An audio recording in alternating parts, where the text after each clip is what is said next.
பாரிஜாத யோகம். லக்னத்திற்கு 9ஆம் இட அதிபதி அம்சத்தில் எந்த ராசியில் இருந்ததோ அந்த ராசி அதிபதி அம்சத்தில் தன் சுய வீட்டிலேயே இருந்தாலோ அல்லது அம்சத்தில் உச்ச கிரகங்களின் வீடுகளில் இருந்தாலோ லக்னாதிபதி கேந்திரம் பெற்று சுக்கிரனுடன் சேர்ந்திருந்தாலோ இந்த பாரிஜாத யோகம் உண்டாகும்.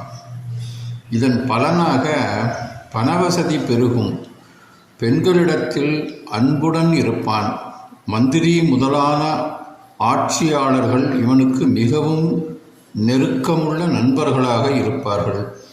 நல்ல பிள்ளைகளை உடையவன், மிதமான உணவு கொள்பவன், பெயர் புகழ் உடையவன், சாகும் வரையில் யோகசாலியாகவே இருந்து சுகமான வாழ்க்கையை அனுபவிப்பான். இது பாரிஜாத யோகம் 2.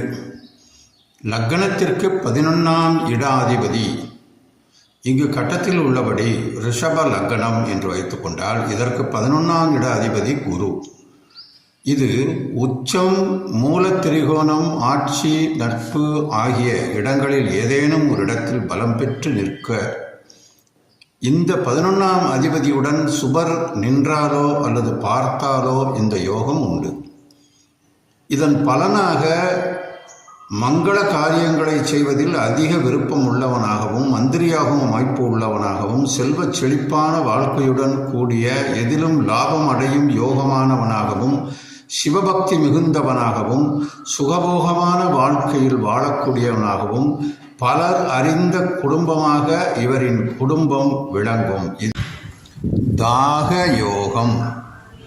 ஒருவருடைய ஜாதகத்தில் லக்னாதிபதியும் 7ஆம் இட அதிபதியும் சேர்ந்து 9ஆம் இடத்தில் இருக்க, அதே வேளையில் 9ஆம் இட அதிபதியும் லக்னத்திற்கு 6ஆம் இட அதிபதியும் சேர்ந்து லக்னத்திற்கு 7ஆம் இடத்தில் இருக்க இந்த தாக யோகம் உண்டாகும்.